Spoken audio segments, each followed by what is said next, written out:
하나님의 말씀은 요한계시록 20장 7절로 10절입니다. 천년이 참에 사탄이 그 옥에서 놓여 나와서 땅의 사방 백성 곧 곡과 마곡을 미혹하고 모아 싸움을 붙이리니 그 수가 바다의 모래 같으리라. 그들이 지면 위로 올라가 성도들의 그 진 곧 사랑받은 그 성을 두르매 그 하늘에서 불이 내려와 그들을 태워버리고 또 그들을 미혹하는 마귀가 불과 유황못에 던져지니 거기는 그 짐승과 그 거짓 선지자도 있어 세세토록 밤낮 괴로움을 받으리라. 오늘 말씀을 가지고 불타는 사방 백성 천년이 참회라는 제목으로 말씀을 나누겠습니다. 여러분들은 여행을 좋아하시나요? 여행을 하면 세 가지 유익이 있다고 합니다. 타향에 대한 지식과 고향에 대한 애착이 생기고 그리고 자신의 위치에 대한 새로운 발견을 하게 된다고 합니다. 여행은 공간적으로 여행하는 것도 있지만 시간적으로도 여행을 할 수 있죠. 지금부터 약 1000년 후, 정확히는 예수님이 재림하셔서 천년왕국이 있고 천년왕국이 끝나자마자 그 시점으로 우리 한번 여행을 떠나보실까요? 요한계시록 20장 7절과 8절 천년이 참에 사탄이 그 옥에서 놓여 나와서 땅의 사방 백성 곧 곡과 마곡을 미혹하고 모아 싸움을 붙이리니 그 수가 바다의 모래 같으리라. 이제 주님이 오시면 우리 기독교인들은 다 공중으로 올라가죠. 땅에는 누가 남을까요? 불신자들이 남습니다. 공중에서 이제 심판이 벌어지고 거기에 기름 준비한 성도들은 혼인 만찬 들어가서 천년왕국에 통치하게 되는 거죠. 그리고 기름이 준비되지 않고 성령이 소멸된 사람은 지옥에 들어가서 천년 동안 지내게 되는 것입니다. 그래서 그 천년왕국이 막 끝나자마자 그 상황이 바로 오늘 본문의 내용입니다. 천년이 참에 사탄이 옥에서 나왔다고 그러는데 그 옥은 어딜까요? 요한계시록 20장 1절부터 3절까지 보면 마귀를 잡아갖고 무저갱에 집어넣어서 천년 동안 거기에 있게 하신다고 되어 있습니다. 그러니까 천년이 되니까 마귀가 나오는 것이죠. 성경에 천년왕국이라는 단어는 없습니다. 근데 천년왕국이 있을까요? 없을까요? 정확히 있습니다. 그 기간은 천년입니다. 그럼 마귀가 갇혀있는 기간이 천년이니까 그렇습니다. 마귀가 나오자마자 하는 일이 자기 번연의 일을 합니다. 마귀가 하는 일이 무슨 일인가 볼까요? 땅의 사방 백성, 곧 그들을 곡과 마곡이라고 부르는데 사방 백성이면 어딜까요? 그 당시에 전 세계입니다. 동서남북. 그러니까 모든 사람들을 모아서 그들을 미혹해서 싸움을 붙입니다. 누구에게 싸움을 걸어갈까요?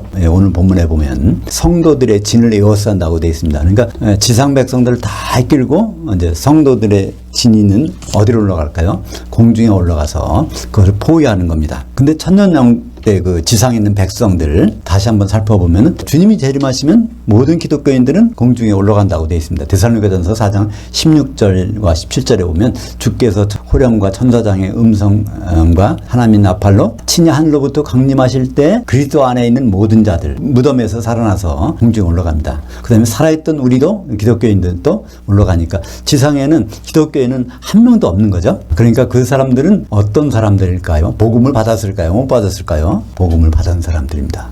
왜냐하면 주님이 오시는 때는 정확히 주님이 직접 말씀하셨어요. 마태복음 24장 14절에 이 왕국 복음이 모든 민족에게 증언되기 위하여 온 거주지에 전파되리니 그제야 끝이 오리라. 세상에서 어디에 살든 간에 온 거주지에는 다 복음이 전해진다는 것입니다.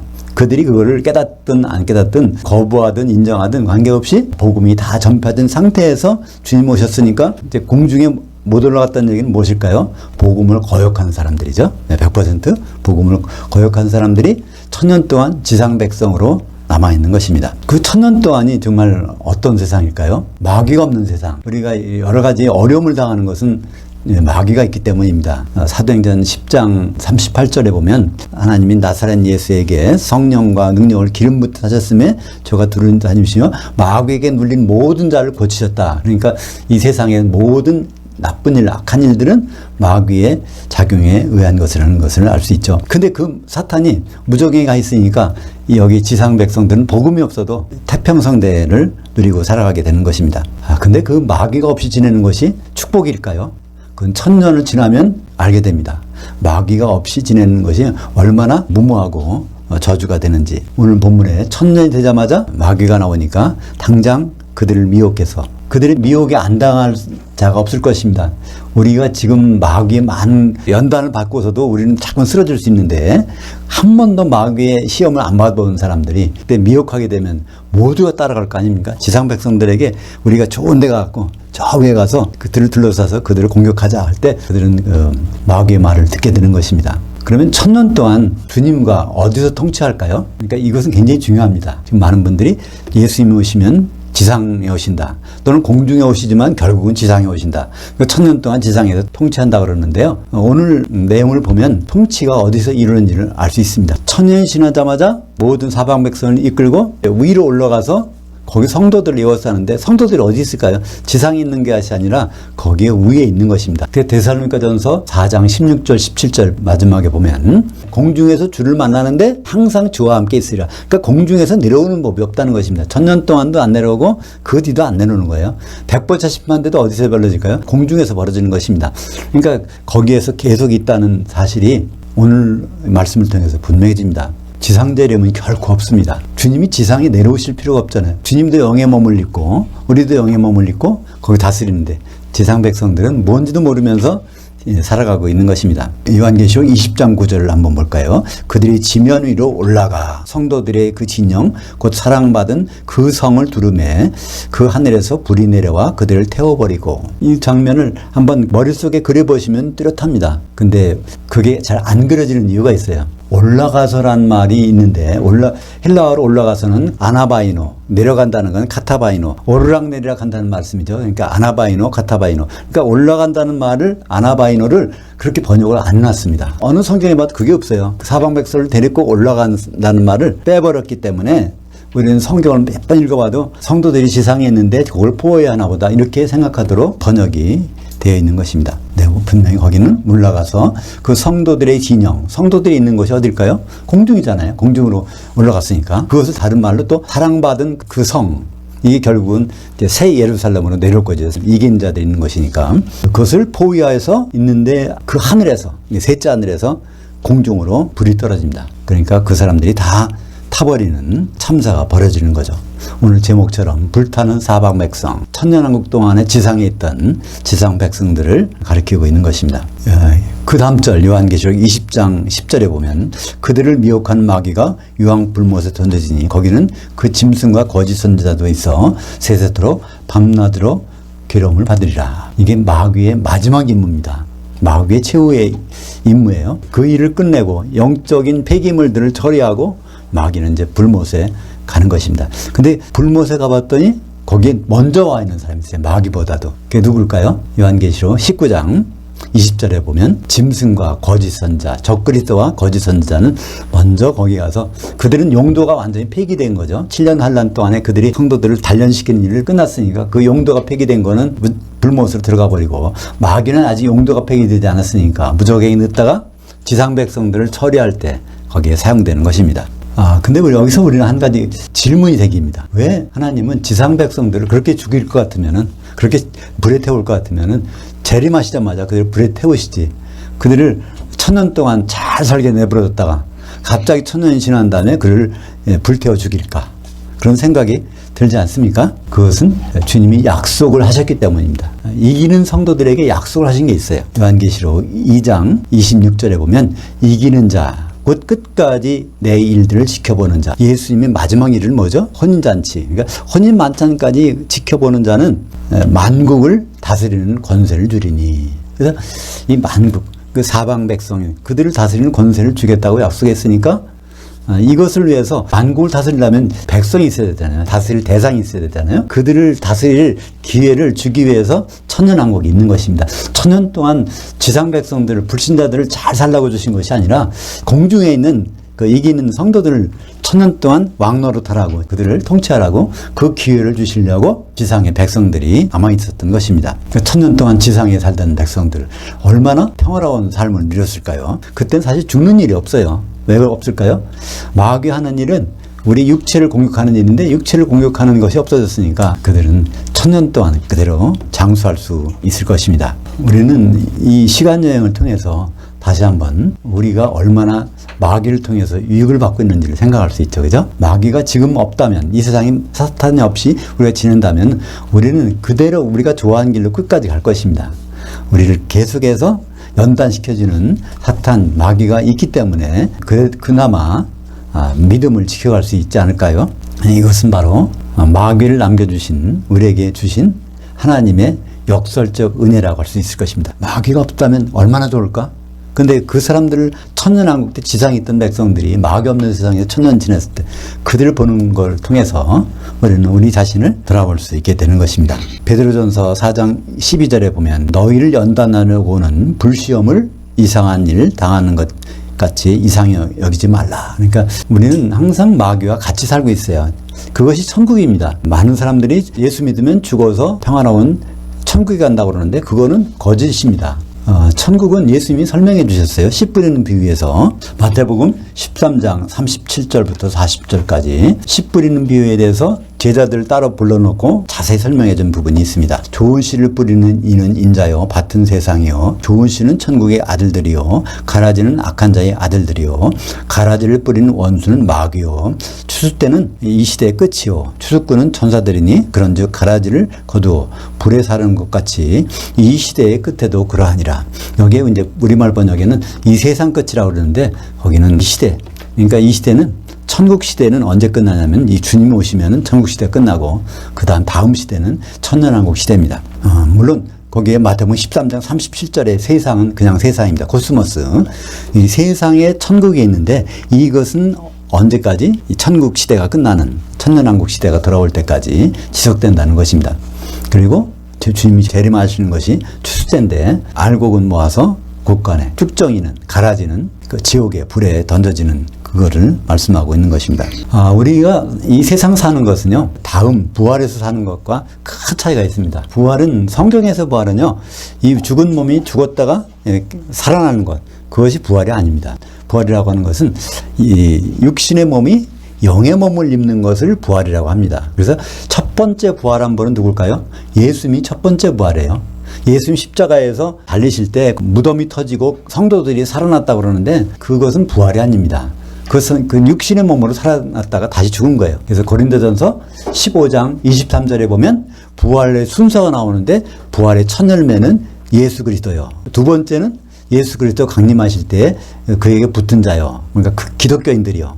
세 번째는 그의 왕국, 천년왕국을 아버지께 바칠 때 천년왕국의 마지막에 부활이 있다는 것입니다. 그게 백보자 심판 때 모든 사람들이 부활하는 그것을 말하고 있는데 그 부활이라는 것은 영의 몸을 입고 나타나는 것, 그것을 성경에서는 부활이라고 말하고 있습니다. 그 사람은 이 세상을 육신의 몸을 입고 있지만은 반드시 영의 몸으로 바꿔지는 순간이 나옵니다. 죽은 사람들은 무덤에 가 있다가 주님 오실 때 영의 몸을 입고, 산 사람들은 살아서 몸이 막 변하는 거죠. 예수님 무덤에 들어갔다가 3일 만에 나올 때는 영의 몸으로 나오신 것처럼 거기에 어떤 시체가 없잖아요. 예수님은 시체가 없어요. 왜냐하면 그 몸이 영의 몸으로 변화됐기 때문에.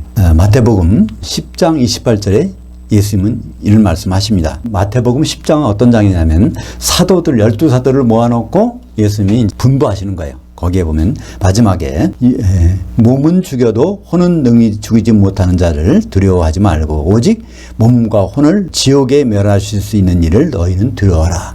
이 문장을요 시간을 잘 생각해 봐야 돼요.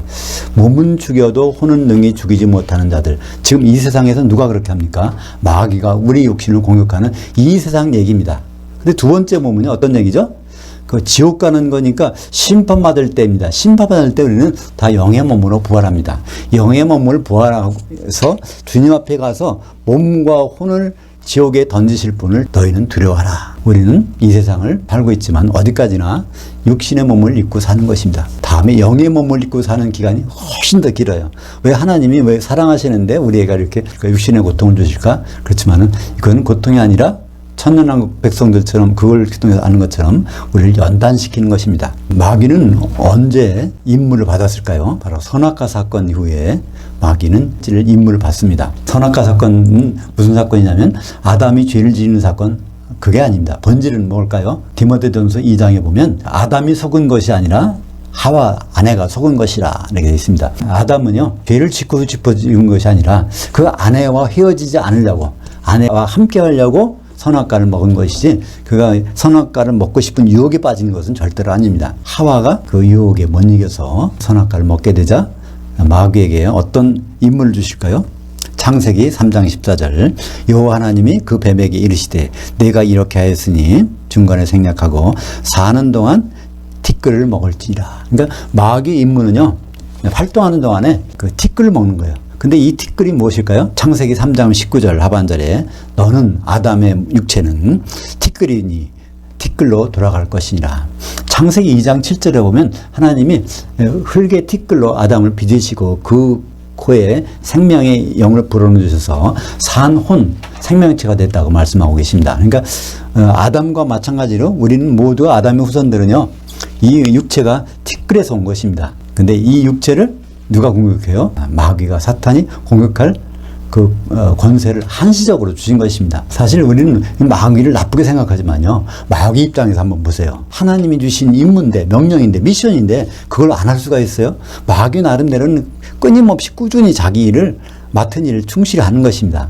또 무적행이 들어갔다가도 다시 나와서 1000년 동안 휴식을 갔다가도 다시 나와서 자기 꾸준히 그 일을 하는 거예요. 지상 백성들을, 육체를 태우는 일을 하는 것입니다. 그래서 베드로전서 5장 8절에 보면 근신하라 깨어라 너희 대적마귀가 오는 사자같이 두루다니며 삼킬 자를 찾나니. 그러니까 우리는 현실을 직시해야 됩니다. 이곳이 천국인데 천국에 마귀가 있는 거예요. 마귀를 내버려 두신 것입니다. 우리가 어떤 삶을 살기 위해서, 앞으로 영적인 삶을 제대로 준비하기 위해서, 육신의 삶을 만족하지 않기 위해서 우리에게 마귀를 주셔서 우리를 연단시키고 있다는 사실을 다시 한번 발견하는 것입니다. 그러면 천국에서는, 이 세상에서는 어떻게 살아야 될까요? 우리가 그 위험한 지역에 가면은 방호복이라는 옷이 있죠. 우리 안전하게 입는 옷이 있습니다. 그것을 입어야 되는데 우리에게는 한 벌의 방호복이 나옵니다. 그게 에베소서 6장 11절 볼까요? 마귀의 간계를 능히 대적하기 위하여 그 하나님의 전신갑주를 입으라.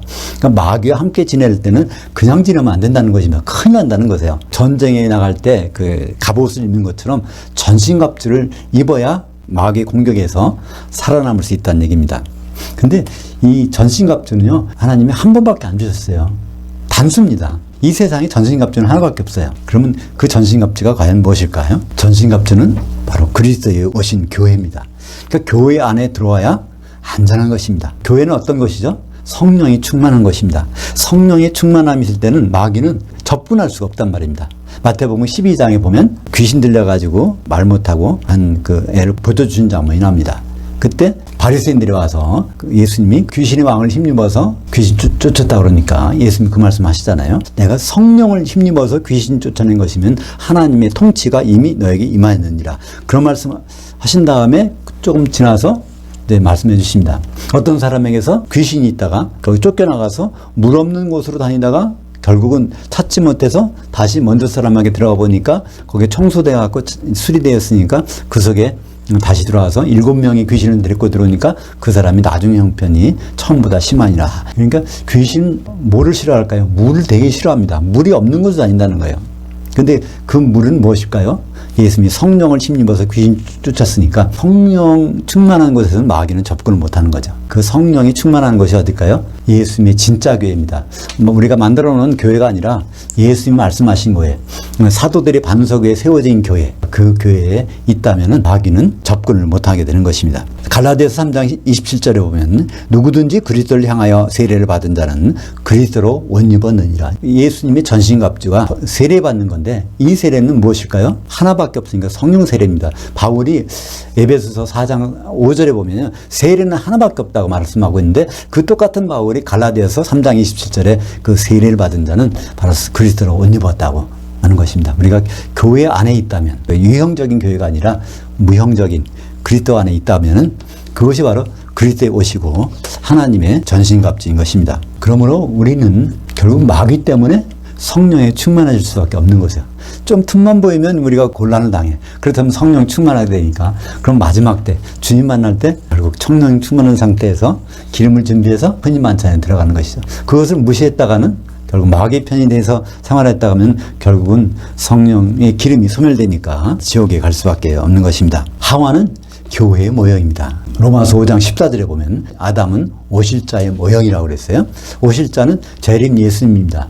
그 아담의 아내가 하와인 것처럼 이제 예수님은 이제 교회가 완성되면 혼인하실 것입니다. 그래서 고린도후서 11장 2절에는 바울이 말합니다. 사도들은 교회 너희들을 그리스도께 중매했다고 선언한 다음에 11장 3절에 나오는 것입니다. 사도가 중매쟁이로서 굉장히 아주 그 근심하는 게 있단 말입니다. 그 근심은 무엇일까요? 성도들이 바로 한 안에 될 교회가 누구한테 미혹을 받아서 혼인준비 못할까봐. 그것이 고린도후서 11장 3절. 그러나 나는 중매쟁이 나는 그 뱀이 그 관계로 하와를 미혹한 것 같이 너희 마음들이 그리스도를 향하는 진실함과 깨끗함에서 떠나 부패할까 두려워하노라. 그러니까 교회 성도들이 남편들 예수 그리스도 그것을 떠나갖고 세상을 향할까봐 중매쟁이인 사도들은 굉장히 아주 안타깝다는 그런 말씀을 표현하고 있는 것입니다. 그러니까 마귀가 이 세상에서 지금 하는 일은 무엇일까요? 결국은 치명적인 일은 우리가 남편 될 그리스도와 혼인하지 못하도록, 그러니까 성령의 기름을 준비하지 못하도록, 그 일이 바로 마귀가 원하는 일이고 하는 일입니다. 다른 일은 다 해도 좋지만 전도하고 기도하고 봉사하고 어디 가서 뭐 좋은 일 그런 일을 다 해도 좋다는 겁니다. 다만 뭐만 하지 말라고요? 혼인 준비, 기름 준비만 하지 말라는 것입니다. 이런 마귀의 괴계에 빠져들어간 말세 교회의 모형이 무엇일까요? 요한계시록에 나오는 큰성 바벨론, 큰 음녀교회. 왜 음녀라는 말을 썼을까요? 음행이라는 말은 신랑 될 사람을 두고 다른 데 하는 파는 것, 그것이 영적으로 음행입니다. 우리가 육신적으로 음행하는 것을 말하지 않아요. 요한계시록에서는 바로 남편 되실 분을 정결한 몸으로 기다리는 그 일을 하지 않고 이 세상이 좋은 것을 따라서 달려나가는 교회 성도들, 그것을 성경에서 큰성 바벨론이라고 했는데, 큰성 바벨론이 마음에 우러나오는 말이 있습니다. 그 말씀이 요한계시록 18장 7절에 보면 나는 여왕으로 앉은 자요 과부가 아니라, 통치자가 필요 없다는 것입니다. 예수님이 이제 천년왕으로 오시는데 왕이 필요 없다는 거예요. 그리고 나는 과부가 아니라 남편도 필요 없다는 것입니다. 이게 누구 말일까요? 세상 사람들이 말이 아니라 교회에서 성도들이 한 목소리로 그 말씀을 내고 있다는 것이 마지막 시대의 교회의 모습이라는 것입니다. 한마디로 이 세상 천국의 삶은 어떤 삶일까요? 예수님이 아주 요약해서 정리해 주신 것이 마태복음 25장 1절입니다. 그런데 천국이라는 것은 마치 등을 들고 신랑을 맞으러 나간 열 처녀들과 같다 하리니, 우리 천국 생활은 주님을 신랑으로 맞으려고 준비하고 있는 생활이라는 것입니다. 근데 결과는 어떻게 될까요? 준비된 사람과 준비 못한 사람, 그들이 운명이 갈라집니다. 하나는 혼인 만찬에 들어가고 다른 쪽은 이제 지옥불에 들어가서 천년을 진행해야 되는 그 일 있기 전에 우리가 이 천국에서 생활을 하고 있는 것입니다. 마태복음 25장 10절에 신랑이 오므로 준비했던 자들은 함께 혼인잔치들의 만찬에 들어가고 문은 닫힌지라. 혼인잔치는 두 가지가 있다고 그랬죠. 오찬을 아리스톤, 만찬을 데이프논. 그러니까 성경에서는 그 혼인 오찬과 혼인 만찬이 구분되어 있어요. 단어가. 이제 어차피 우리는 다 공중에 올라갑니다. 예수 그리스도를 아는 사람 다 공중에 올라가는데 거기에 못 들어간 기독교인들은 결국 어떻게 될까요? 그것은 바로 씨 뿌리는 비유에서는 곡식을 뿌렸는데 그 위에다가 가라지를 덧뿌렸다는 것입니다. 그래서 그 곡식이 가라지로 바뀌어지는 거예요. 혹시 깐부기 아십니까? 그것처럼 우리는 천국의 아들들이었는데 그게 마귀의 자식들로 바뀌는, 그것이 그 가라지의 영향을 받아서 그렇게 되는, 그것이 추수 때 어떻게 될까요? 이 비유는 마태복음 25장 양과 염소의 비유와 연결됩니다. 거기서 양과 염소라고 그러는데 정확히 말하면 장성한 양과 새끼 염소. 그래서 예수님은 새끼 염소가 워낙 많은데 추수 때 와보니까 새끼 염소들이 수두룩해. 거기에서 간간히 장성한 양들을 골라낸다는 것입니다. 그 새끼 염소와 장성한 양이 왜 그렇게 되어 있을까요? 그 이유가 나오죠. 마태복음 25장 40절에 사도들의 꼴을 잘 먹은 사람들은 장성한 양, 그거를 사도들의 꼴을 대충 먹은 사람들은 새끼 염소. 그러니까 사도들의 말씀을 먹어야 기름을 준비할 수 있고 성령 충만한 그게 되는데 그것을 제대로 안 먹은 사람, 그게 언제 일어날까요? 마지막 때. 새끼 염소라는 것은 염소가 된 지 얼마 안 됐다는 얘기입니다. 그 전까지는 양으로 자라고 있었는데 마지막 때가 되니까 그 새끼 염소가 됐다는 거예요. 우리는 마귀를 통해서, 마귀가 가라지를 뿌려놨는데 마귀가 새끼 염소를 만들어 놓게 하는데 그 가운데서 우리는 여전히 무엇을 먹어야? 사도들의 뿔을 먹어야 장성한 양으로 남아있게 되는 것입니다. 앞으로 공중에 이제 올라가서는 1000년 동안의 운명이 갈라집니다. 그게 세 갈래 길, 두 갈래 길도 되지만 세 갈래 길도 돼요. 그러니까 두 갈래 길로 보면 영생과 영벌. 영생은요, 한 시대 동안에 주님과 사는 거예요. 영벌은 한 시대 동안에 벌 받는 겁니다. 지옥에 가서. 근데 그것만 있을까요? 오늘 말씀 보니까 또 무적행이 가는 길이 있어. 그거는 사람이 아니라 마귀와 그 천사들은 1000년 동안 무적행에 가서 이제 쉬게 됩니다. 그러니까 요한계시록에 보면요, 큰 지진이 나서 그 성이 세 갈래로 갈라진다는 말도 있고, 스가랴서에 보면은 14장 4절에 보면 감람산이 남북으로 두 쪽으로 갈라진다는 것이 있는데, 그게 두 개 다 맞는 말입니다. 감람산은 교회가 영생과 영벌로 갈라진단 말이고, 세 갈래길이라는 것은 귀신도 무적행이 들어가니까 어떻게 보면 세 갈래길이 되는 것입니다. 사랑하는 여러분, 지상재림은 없습니다. 우리는 1000년 동안 지금 갔다 왔지 않습니까? 그때는 영의 몸을 입고 사는 시간들이죠. 영의 몸을 입고 지상에 내려와서 뭐 하는 건 아무것도 없잖아요. 우리가 공중에 올라가서 주님을 만날 때 어떤 준비를 하고 주님을 만날지는 아주 자명한 것입니다. 마귀가 있어서 우리는 참 힘들고 어려운 일을 많이 당합니다. 오히려 세상 사람들은요, 마귀가 그들을 공격할 필요가 없어요. 그들은 자기 편이니까. 예수를 잘 믿고 싶은 사람, 주님을 만나기를 사모하는 사람일수록 마귀는 공격을 하게 됩니다. 대표적인 예가 누굴까요? 사도 바울이 그렇잖아요. 사도 바울이 사탄의 가시가 있어서 평생 그는 장애로 살다가 죽었습니다. 그죠?